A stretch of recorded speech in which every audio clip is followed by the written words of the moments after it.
prize. This is your peace prize. যুক্তরাষ্ট্রের president Donald Trump জাতিসংঘের পরবর্তী মহাসচিব হিসেবে ফিফার সভাপতি জিয়ান্নি ইনফান্তিনোকে মনোনয়ন দিতে আগ্রহী বলে দাবি করেছেন। দেশের মানুষকে প্রতিদিন সুরক্ষিত রাখার প্রত্যয় নিয়ে সেফটি কেবলস সহ এলো সেফ সিলিং ফ্যান। মার্কিন সংবাদ মাধ্যম নিউ ইয়র্ক পোস্ট মঙ্গলবার প্রকাশিত এক প্রতিবেদনে ট্রাম্পের ঘনিষ্ঠ একটি সূত্রের বরাত দিয়ে বলা হয়, ইনফান্তিনো বিশ্বজুড়ে সম্মানিত একজন ব্যক্তি এবং বিভিন্ন দেশের মানুষের মধ্যে ঐক্য গড়ে তোলার বিশেষ সক্ষমতা রয়েছে বলে মনে করেন ট্রাম্প।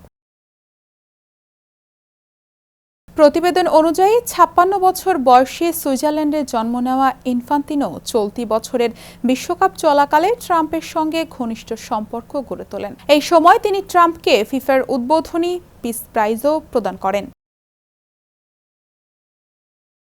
বর্তমান মহাসচিব আন্তোনিও গুতেরেসের মেয়াদ শেষ হলে ২০২৭ সালের ১ জানুয়ারি থেকে নতুন মহাসচিব ৫ বছরের জন্য দায়িত্ব গ্রহণ করবেন। মহাসচিব পদে নির্বাচিত হতে হলে প্রথমে ১৫ সদস্য বিশিষ্ট নিরাপত্তা পরিষদের সমর্থন পেতে হয়। তবে স্থায়ী ৫ সদস্যের যে কোনো একটি দেশ ভেটো দিলে প্রার্থিতা বাতিল হয়ে যায়। এরপর সাধারণ পরিষদের অনুমোদনের মাধ্যমেই নিয়োগ চূড়ান্ত হয়।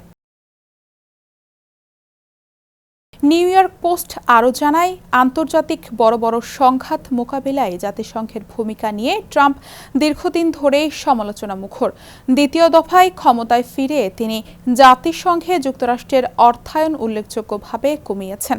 পাশাপাশি বিশ্ব স্বাস্থ্য সংস্থা সহ জাতিসংঘ সংশ্লিষ্ট কয়েকটি সংস্থা থেকেও যুক্তরাষ্ট্রকে প্রত্যাহার করেছে।